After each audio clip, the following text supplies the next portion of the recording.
Welcome to A Conversation with History. I'm Harry Kreisler of the Institute of International Studies. Our guest today is Eva Hoffman, who is the year 2000 Una Lecturer at the Townsend Center for the Humanities at the University of California at Berkeley. Dr. Hoffman is a writer and an editor. She worked at the New York Times from 1979 to 1990. She's the author of 3 books: Lost in Translation, A Life in a New Language; Shtetl, The Life and Death of a Small Town and the World of Polish Jewry; and Exit into History, A Journey Through the New Eastern Europe. She has published numerous essays and articles on cultural and political subjects for the New York Times, the Atlantic Monthly, the Yale Review, and other publications. Eva, welcome to Berkeley. Thank you. Tell us about how your parents' immigration to Canada when you were 13 or 14 I was 13, yes. impacted your life. Yes. Well, I would say this was the formative experience of my life, from which, much of my writing and other things followed. First of all, I should say that the immigration took place at a particular time and in particular political circumstances. It was in 1959, so not in the worst Stalinist years, but still during the Cold War years. So the assumption was that we would never go back. To Poland. To Poland, yes. Yes. Yeah. So, I was 13. It was not my decision to emigrate. I was having, what I considered a happy and, satisfactory sort of childhood and young adolescence. So for me, there was a great deal of a sense of rapture about it.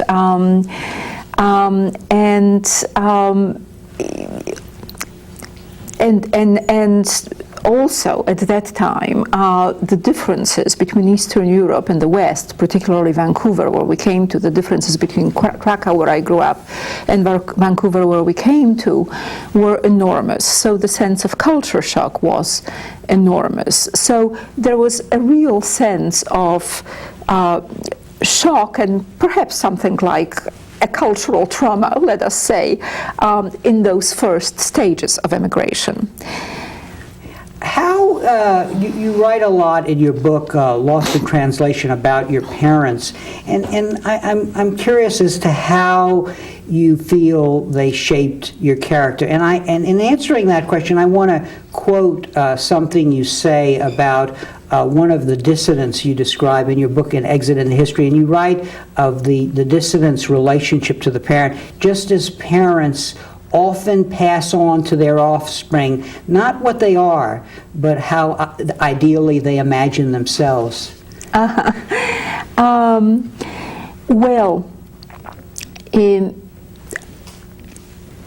My parents had just emerged from the war, of course, and from the Holocaust when I was born.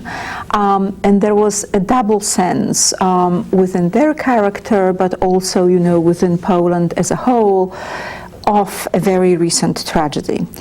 At the same time, there was a sense that my parents had of a tremendous sort of will to live and a kind of, tremendous life energy and joie de vivre, which I imbibed from them. They were also largely self-educated, but great readers, they certainly passed on a kind of very natural, very intimate sort of love of books, of reading to me. As for their ideal sense, I don't know whether they had an ideal sense of themselves, and in a sense, that in itself was interesting. They did not have what the English call any side to them. They did not have, any sort of affectation. I felt that I saw sort of human nature in a very intimate way in them and in its many facets, including, including sort of the life energy that I talked about, and also the sense of suffering that was, very palpable in them after the war. So I think, the one thing that I can say is that I never had a kind of, strong sense of a generation gap that I found when I came to America. I felt that there was a great deal of intimacy and,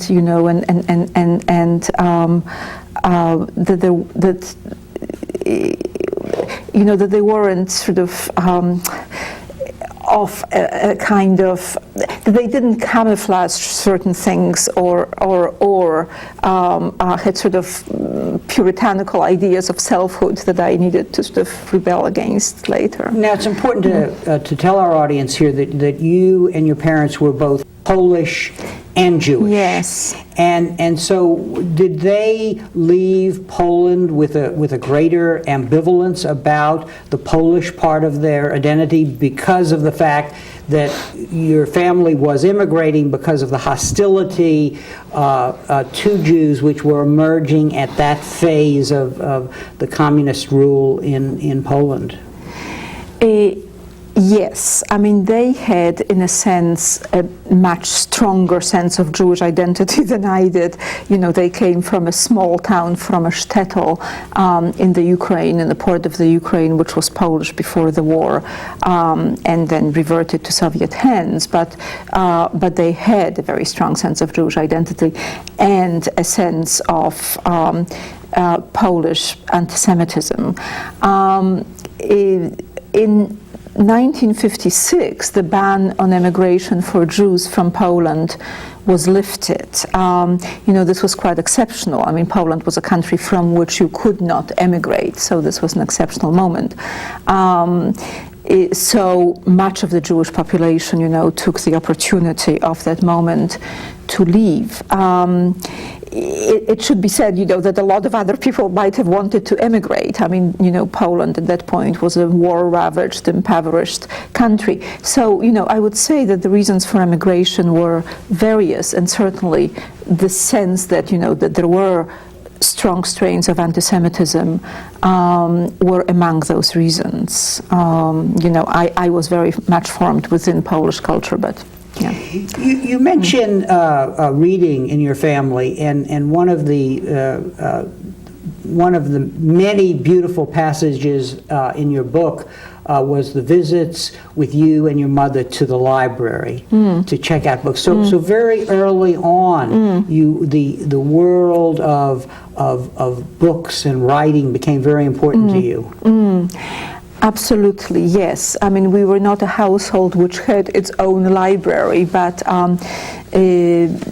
indeed, my mother took me to the library sort of quite regularly, and this particular library was a little bit like a magic cave. It was in one of the sort of old, Renaissance Krakow buildings, and sort of went inward, through a long, darkening corridor, and I had a sense, that these wonderful, magical objects were being brought out for me, and I would take them home and read them quite voraciously. So. And music also was important to you, and one of the formative mentors that you had as a young person was a piano teacher. Tell us about her and why you speak of the moral education provided by your music teacher. Well, she herself was a wonderful, very gentle, very thoughtful person who taught me in the most sort of gentle of ways. And her name was? Mrs. Witeszczak. But first of all, playing, requires a great honesty of craft. It is not something in which you can get away with sort of, fudging things. So there is, a basic honesty of skill and craft that you learn. But also, what I learned, from music was that that it required a kind of emotional integrity. That if I did not, sort of feel sort of what the music was trying to express, then it would not come out well. So that it required, a kind of sense of emotional self-examination, or at least knowing exactly what your internal life was in relation to the music. So in that sense, that was a valuable moral education. Also in the sense of discipline. I mean, it just required a great deal of discipline. And you, in your book, I noted the virtues that you ascribe to this education: discipline, physical strength, the strength of the fingers, total devotion, and you speak of the Polish word, which I will mispronounce, polo, dash, inspiration, and flying. So all of these sort of came together in that music. Yes, all of them came together in the music. I mean, music, I think really is the most expressive of the arts. And it was very much valued in the Polish culture also, I should say, so that was a kind of great encouragement as well. But yes, polot was very important. Polot, this kind of sense of spark and inspiration, flight, a kind of, a disciplined spontaneity, and an expression of sort of the wholeness of personality, and the wholeness of the repertory of feeling, which is so possible in music. In choosing the path that you took, you clearly had two choices. One was to become a musician, and the other was to become a writer. And ultimately, you chose writing over music. What do you think went into that that very important decision? What's interesting is both are very similar as you describe them. Well, immigration affected that, very importantly. It was, I mean, first of all, the Vancouver to which I came did not have a very rich musical life. I did have a wonderful music teacher, actually two wonderful music teachers there, but there wasn't a kind of, fertile soil for that. It seemed from our immigrant point of view that, going to Juilliard might have been, nearly impossible, that possibly becoming a pianist would have been very impractical. All of that had a great impact, on the decision. I must say, that in retrospect, I don't regret the decision, although initially I did. And one of the reasons I don't regret it is because, there are so many peerless, fantastic pianists in the world. And the repertory has been, recorded over and over, so fabulously. I'm not sure I could have contributed anything, really new. And in writing, one has a chance, to bring one's own voice into it. Now, writing for someone for whom English was a second language posed a particular set of problems, because I think one of the beautiful of many insights in your book, Lost in Translation, is coming to terms with language, with the English language, and finding a voice in that language. You write somewhere in that book, and I think this is actually follows up on this discussion of the love of books that you had as a child. Like so many children who read a lot, I began to declare rather early that I wanted to be a writer. But then you go on to say, I love words insofar as they correspond to the world, insofar as they give it to me in a heightened form. The more words I have, the more distinct, precise my perceptions become, and such lucidity is a form of joy. Sometimes when I find a new expression, I roll it on the tongue as if shaping it in my mouth gave birth to a new shape in the world. Nothing fully exists until it is articulated. So what we're hearing here as you emerge, as you choose writing and become a truly great writer, is that same devotion So the craft that you had found in music, really.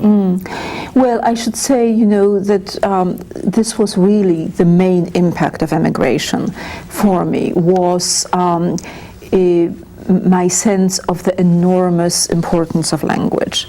That I think, that for a while I was in effect without language, because Polish lost its sort of, relevance to this, new world, and also there were very few people with whom I could speak Polish, and I didn't yet come into English, and I understood that to be without language is to really live in a very dim world, it's a very dim external world and a very dim interior world, and that language is not only something that we use sort of instrumentally, but that it is something that truly shapes us, and that truly shapes our perceptions of the world. I always did love language. As I was growing up, I loved books, I loved language, as much as music. But that sense of losing language was a very, very powerful and potent lesson in the importance of language. And so, indeed, from then on, my struggle was for English to, sort of inhabit me and to acquire, enough command of it so that it would articulate the world and so that it would express the world, both exterior and interior. Let me quote Eva Hoffman. To Eva Hoffman, you're describing this condition of not having that primordial familiarity with English in the way that you did with Polish. The signifier, talking about a new language, the signifier has become severed from the signified. A word like river has no accumulated associations for me, and it does not give off the radiating haze of connotation. It does not evoke. So here you are, a teenager,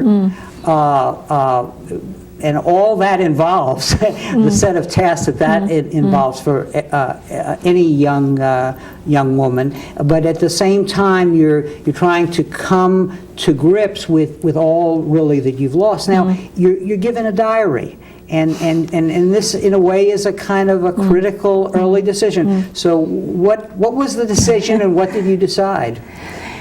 Well, I did decide to write it in English, and I decided to write it in English precisely because I knew that this was the language in which I would need to live from now on.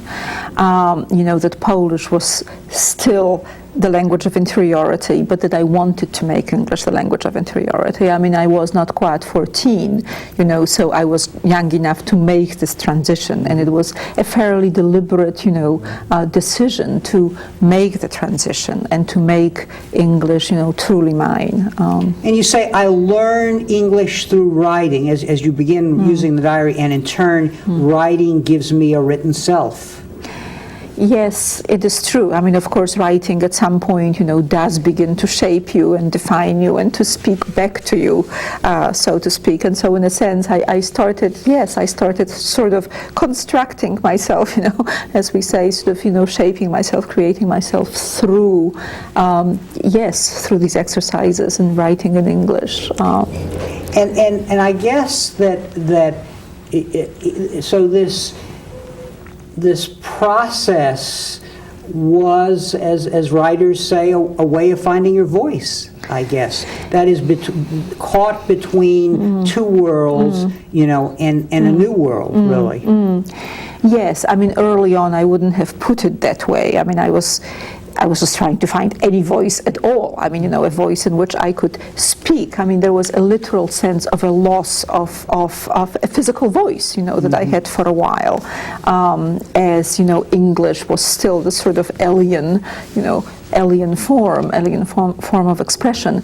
But I guess, yes, these were early sort of inchoate, attempts to be able to, initially speak in English from within, and then write in English from within. And so did you, when you were still young, before you go to college, were you writing more than your diary, or did that all come later? was I writing more than my diary? Yeah. Oh, I would, occasionally commit, pieces of poetry, and this and that, but mostly the writing came later. You're in your book, you're talking a lot about this finding the inner guide to locate yourself. You're in class and suddenly you're looking at the map with your fellow classmates and you suddenly realize that you're pointing at Poland, which is outside of you, or becoming outside of you in the way that the students are looking at it. And you say somewhere, the reference points inside my head are beginning to do a flickering dance. I suppose this is the most palpable meaning of displacement. I have been dislocated from my own center of the world, and the world has been shifted away from my center. There is no longer a straight axis anchoring my imagination. It begins to oscillate, and I rotate around it unsteadily. Yes, I mean, the sense of sort of geographical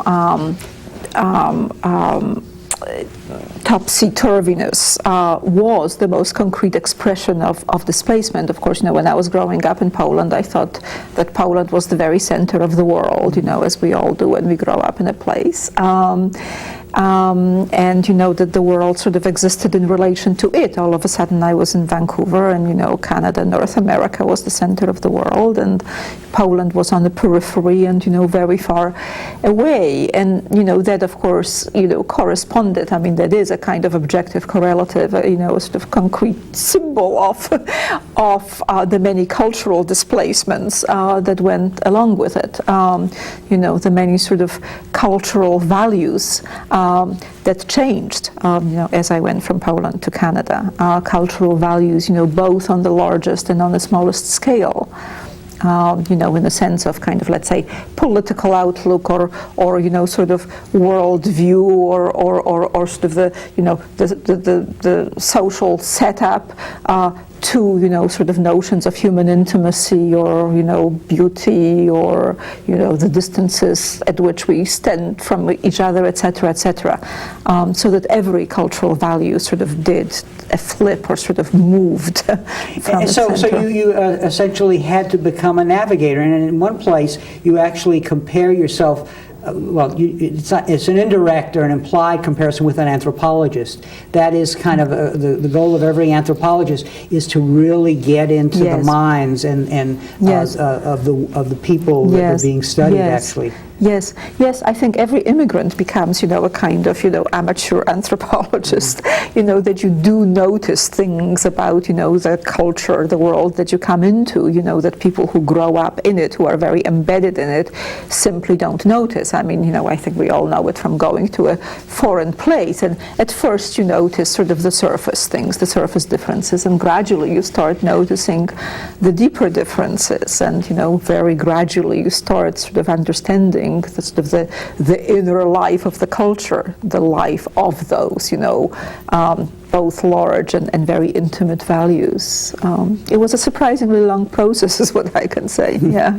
Now, as time passes and you decide on the kinds of things that you're going to write, one of really the central concerns that you have in your work is this dichotomy between your identity as a Polish person and your identity as a Jewish person, reconciling those two identities. Talk a little about that and how you distance yourself in a way from your parents in this regard. Well, I grew up in post-war Poland, so I went to Polish schools. I grew up in a Poland in which, of course, the Jewish culture had been decimated, although there was a Jewish community in Krakow still. And certainly, this was one of the gifts that my parents gave me, really, was that they taught me, never to sort of camouflage or hide the fact of my Jewishness, and in fact to sort of claim it with a sense of pride. So I certainly did not, I was certainly sort of, fully identified as a Jewish person, a secular Jewish person, but, fully a Jewish person. At the same time, I was going to Polish schools. I was being formed by Polish culture. I had Polish friends. I lived in Poland. In a sense, it did not seem so difficult to synthesize the two when I was there. And what I sometimes say when people ask me, are you Polish or are you Jewish, is what a great Polish-Jewish interwar poet kept saying, Alexander Watt, who in fact lived in California for quite a few years of his life. So he was, a great interwar poet, writing in Polish, Jewish, and when people kept asking him, are you Polish or are you Jewish, his answer was, I'm Polish, and Jewish. And, this seemed entirely possible when I was growing up in Poland.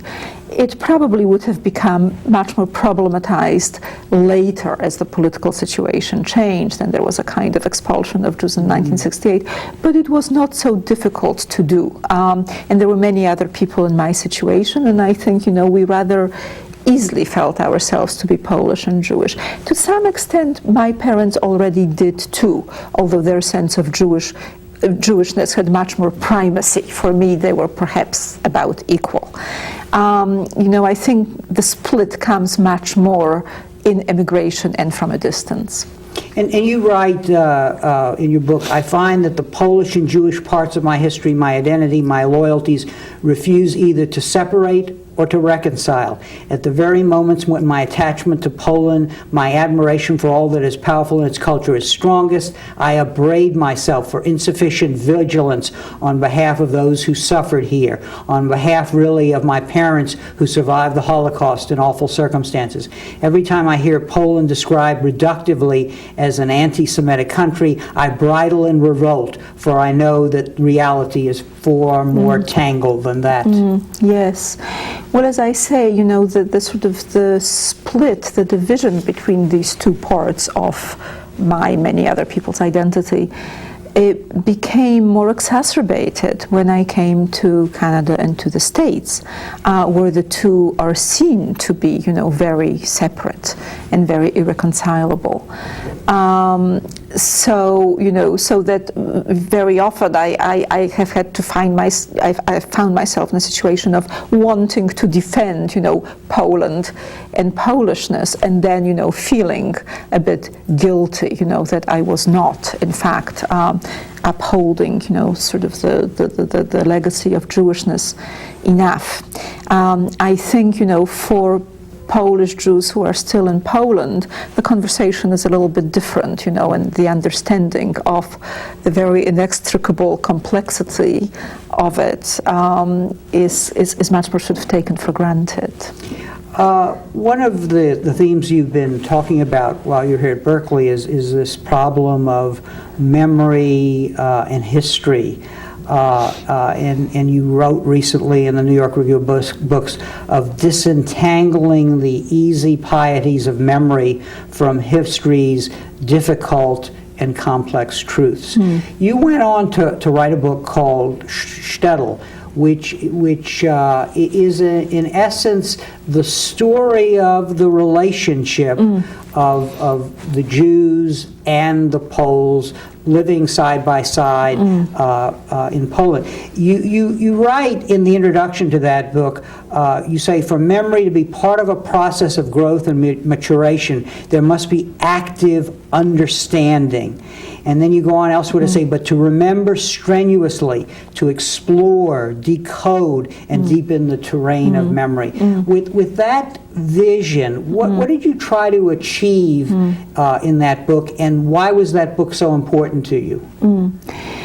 Well, it was important to me precisely because I felt that the understanding of Polish-Jewish history and of the Polish-Jewish relationship has become so reductive in the West, and that from the distance, it is so much easier to see it in stark and very reductive terms, and that I thought that this was very unjust to that history and to the richness of that history. That it was a long and a very fascinating and a very rich relationship, which I could talk about, at length. But that the sort of the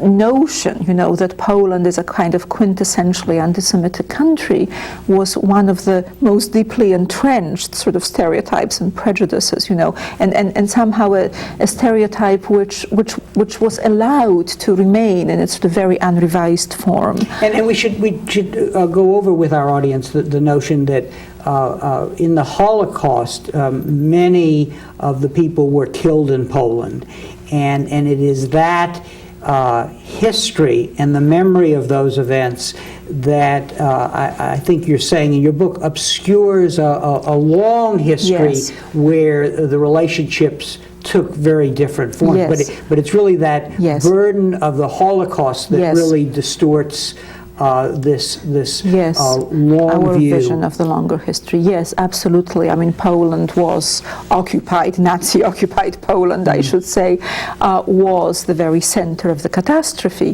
Now, no, it was the center of the catastrophe because most of the world's Jewish population was in Poland. Now, it should be remembered that this was not, this did not happen for accidental reasons, that most of the world's Jewish population was in Poland because Poland, over various periods, was very hospitable to Jews. But then this great distraction, this great catastrophe came, and of course, understandably, the shadow of that just sort of overwhelmed, our perceptions of the longer history. But I think, we need now to start to excavate and to understand, that previous very long period of coexistence. And this is a history going back hundreds of years in which the Jewish community enjoyed some of the most secured autonomy and rights that they ever found anywhere in the world in the diaspora. Yes, it was an absolutely fascinating, sort of cross-ethnic, cross-religious relationship, really, because, yes, the Jews were given a great deal of autonomy. They were not pressed to assimilate, and at the same time, they were not threatened with expulsion, ever. And this was actually very exceptional in European history. And, it allowed a great Jewish culture to develop and thrive there. Now, in the book Shtetl, you focus on the history of one town, Gdańsk. In Poland, and what the history of that little town and Jewish-Polish relations in this Shtetl village. What surprised you the most in doing that research and telling the story?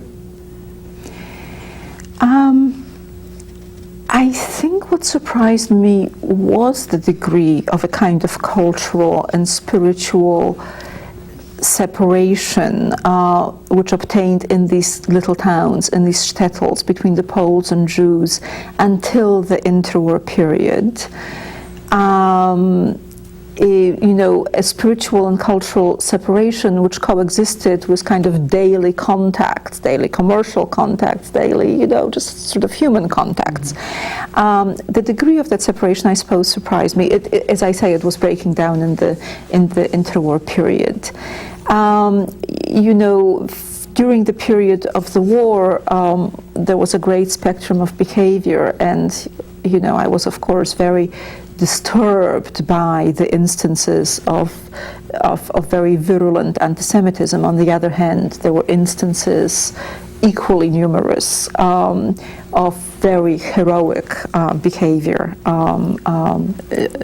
of rescuing Jews. You tell the story of a young Polish woman who was a pharmacist who is presented with a situation where the previous pharmacist, the Jewish fellow, brings his family there, and after the Nazis have occupied the town, and she essentially hides them and saves their life. And tell us that story a little, and what you found in her courage, actually. What was the basis for her taking this courageous act? Yes. Well, in her case, the decision to take in these Jewish people and to shelter them, which, carried enormous, risks. The penalty for helping Jews at that point was death. And there were people who were executed in the town of Bryansk, Polish people, for helping Jews. In her case, the decision was very much a reflex. She was young, she, perhaps didn't have a kind of full consciousness of the risks, although, she had some, and it was a reflex. It was a kind of human reflex. And it was a reflex, in her case, actually, informed by her sort of religiousness, by her Christian religiousness. One helps people in those situations. One simply helps people. And so, she took them in, and then actually with the help of a local priest, found them a safer shelter. So that was, that particular instance. There were other people who took these kinds of risks with a much fuller cognizance of, the enormous hazards that they carried, and they took them over a longer period. I mean, people who sheltered, Jewish people for a year or two or longer. But in her case, it was, just a sense that, this is what one does. One does not turn away a person in danger. Well, what I found fascinating, we had interviewed Philip Gurovich here, and he found similar cases in the Rwanda situation. Yes, I'm sure. In one particular case, a hotel keeper who basically just began acting, in the same kind of courageous way that you're describing. Yes. Now your parents were the beneficiaries of such human kindnesses when they fled from the Holocaust or were in hiding. When they were in hiding, yes. I think, my initial sense of the great complexity of the situation came from, knowing their stories during the war, which I will come back to in a minute, but also from growing up, in the war-ravaged Poland, in which it should be said, 3 million Poles lost their lives as well. So I had a kind of very palpable sense of a very encompassing tragedy, and a tragedy which included, Poles as well as Jews.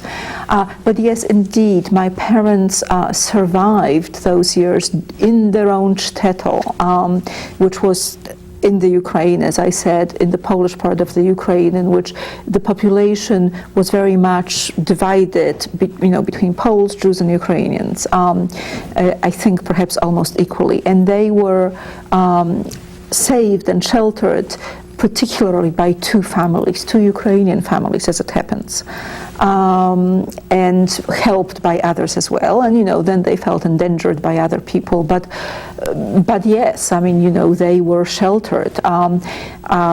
In the case of one family, initially, they gave them a few things. I mean, there was a kind of payment for this, but eventually they ran out of things to give them. But by that time, the family simply got very attached to them, and again, at the risk of enormous danger to their lives, kept them until the end of the war.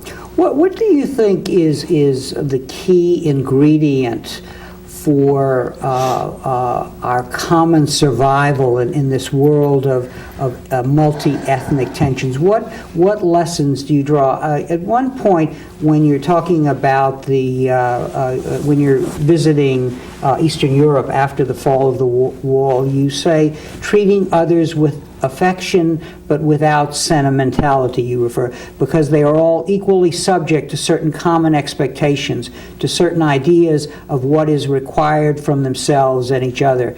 Perhaps is in some sense of a shared dignity. Again and again, you seem to be saying that it's in acquiring your own dignity, you respect the dignity of others. Is that one of the key ingredients here of avoiding the kinds of Yugoslav situations which we're seeing all over the world now? I think so. I very much think so. I think that if you think of, your history or yourself only defensively, and only in sort of victimological terms, then you're very likely to project onto others, certain sense of threat. Of course, it goes in the other direction as well. If you adduce to yourself, too much of a sense of power and centrality and triumphalism and normativeness, you also project onto others a sense of their insufficient humanity. But I think one very much needs a sense of one's dignity as an agent in the world. And also I think we very much need sort of common political spheres on which we can meet in a kind of honest dialogue, because I think that honest dialogue and having these spheres, these forums in which we can talk across differences and across barriers, lessens the possibility of this projection of somehow attributing qualities to others which are so radically different from yours. In your book on the shtetl, you're walking us through this history of relations which are surprising at two levels. One is the way the Poles and the Jews existed side by side, but also the second thing that's really surprising is the extent to which it's not in our consciousness. That is this earlier period. Now, as you explain the causes for the breakdown, one seems to be the change in the economic situation on the one hand, and the other seems to be a breakdown in the physical security of Poland as one great power after another intervenes, which then leads the principles, the Jews in particular, to sometimes side with the outsider and so on. Yes. So in a way, history enters here, right? Yes. In sort of an understanding of this broader framework in which we get the breakdown. Absolutely, yes. I mean, there are circumstances in which, I think conflicts become more exacerbated, because it should be said that for many decades or for many centuries, the coexistence between Poles and Jews was perfectly peaceable. There were moments when the Poles themselves started feeling much more defensive, and when there were real conflicts of loyalties and interests, as at the beginning of the war, when the Jews of Eastern Europe, of Eastern Poland, for very understandable reasons, for their own part, sided with the invading Soviets, who were, of course, Poland's sort of traditional enemy. So, of course, there was an exacerbation of conflict. And I think, indeed, that if there had been sort of more sort of shared political Polish-Jewish forums, that perhaps this could have been avoided to some extent. But I don't want to stress only the separateness either. I mean, the sort of the cultural and spiritual separateness did exist in the shtetls, as I say, combined with completely peaceable and tolerant coexistence for long periods of time. Even in the shtetls, that was changing in the interwar period. But in the big cities, aside from the parts of the population which were separate, there was also a lot of sort of intercultural interaction. There were very interesting episodes in which there were Jewish legions which participated in Polish uprisings against the Russians in the 19th century. Something that I think is very much forgotten. That there were Jewish legions and Jewish generals, and Polish leaders would sort of make rousing speeches in which they would refer to sort of ancient, Jewish uprisings against the Romans, for example, as prototypes for their own sort of, uprisings against the Russians. So there were moments, and spheres of great sort of cooperation. Now, in this book, it is clear that you are relying on others, both Polish and Jewish, who have found it important to get this story right. On the one hand, you quote from a book of Jewish memories, a Yizkor book, that the Jewish community had created in this shtetl, telling their story. And then you encounter a Polish historian who essentially has worked conscientiously to tell the story, get the facts. What is it about memory and history that leads individuals to take on this very difficult burden of getting the story right? Yes. I think that for this young man who grew up after the war in a town which had no more Jews, but in which the Jewish population was a large part of his town. There was simply a sense of a very poignant, absence. Also a sense that this was a part of his history. That in order to understand himself, in order to understand Polishness, he needed to understand the Jewish part of that history. But yes, I think there is simply a great impulse in us, to know the truth and to know the truth of the past. What comment on your work? And what is striking about the book Shtetl is that in this beautifully written text, you are really finding a voice as a writer, but at the same time dealing with personal memories about the memory of Poland and of Jews in your family's consciousness and so on. Tell us about the struggles of navigating that terrain, but ultimately it leads to a kind of reconciliation and fulfillment in your own psyche, doesn't it?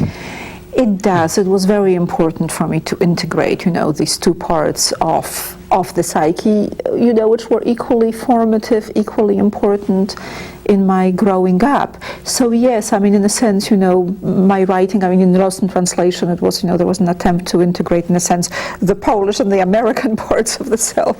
In Shtetl, the Polish and Jewish parts of the self.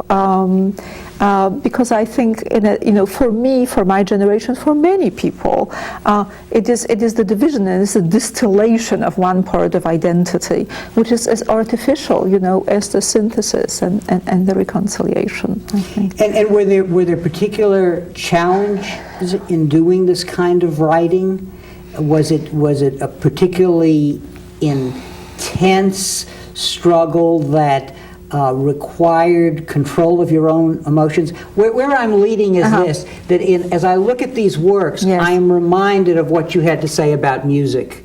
That your education as a musician really was about mastering your own emotions, understanding your inner life to find expression. And that seems to be what's going on in this entirely different medium. Is that fair? Well, it's very interesting. I suppose, yes, that music is an inclusive medium. That music is a medium in which many things can be held together in a full picture and in a full pattern. And I suppose that sort of subliminally as I write, that is a very important notion to me, not to be artificially eliminative, to try to somehow talk about the whole. It is something that music can do, wonderfully, and that I think is a kind of subliminal criterion and standard for me as I write. I think that's right. How do you write? Is it hard for you to write? What is the craft of writing for you? Right. It very much differs, from piece to piece. In a way, shorter pieces are more labor-intensive, oddly enough, because they're like the short story as opposed to a novel. Everything is very exposed. In the longer books, it is, in fact, a question of finding a voice and finding a form. And once once that happens, and of course, it can take a long time to arrive at that, and it's difficult to say exactly how one does arrive at it. But once I arrive at that, then the writing tends to flow a bit more easily. When I was writing Lost in Translation, sort of the crucial moment for me was finding the present tense. Until then, I was sort of, writing things out in the more conventional narrative form in the past tense, and then all of a sudden I thought the present tense came to me. I arrived at it, and that very much liberated me to start writing. What would be your advice to students who look at your works and are inspired and want to become writers? How should they prepare, and what should they know about what it involves? It involves, a lot of hard labor and discipline. It really does. Sometimes I think about the metaphor of marathon runners and sort of hitting the wall and going beyond it. And I think one has to make sort of great efforts in order to find that point, at which the writing begins to flow. So, it's a great deal of discipline. But I think also writing, emerges from thinking and feeling, and one has to, think hard and feel truthfully before one begins to write. I think, every piece of writing sort of demands its own form, and I think finding a form depends very much on figuring out, what you feel about the subject and what it is really, that you want to say from yourself. And what is involved also is in courage, I sense, because for you in particular, telling these stories about, for example, these two peoples who are both very important to you, that in a way you had to even distance yourself from your parents and their views on some of these matters. Tell us about that, and where did you get the courage? Well, actually, I got the courage from my parents, I think. I think, that is very much, their legacy. My father had a kind of physical courage which allowed him and both of them to survive physical and kind of courage and the ability to sort of see the situation, which allowed them to survive. But they very much had the courage of their integrity. They were not people who camouflage things or who try to sort of accommodate themselves, to the world and their opinions. They had a great deal of integrity. So, I think I owe it to them a lot. If then, I enter into a dialogue in my actual opinions with them, that is, in fact, what happens across the generations, I think. Finally, I guess when we complete the circle in this trilogy that of nonfiction that you've written, in a way, in retrospect, being an immigrant was something of a blessing in the work of finding your voice as a writer. Is that correct? I think that's very much true, yes. I don't know whether I would have started writing had I not emigrated. Yes, so, first of all, the fact that it was an experience which sort of, in a sense, shook me to my foundations and led me to examine a lot of things. And secondly, that emigration and exile is something that gives you a very strong vantage point and, forces you to examine and think about many things, but also gives you a very strong vantage point, a kind of oblique angle on both the world that you come into and the world that you have left behind. And I think, especially for a writer, that can be a great bonus, yes. You just, I can't resist throwing a quote at you from Eva Hoffman.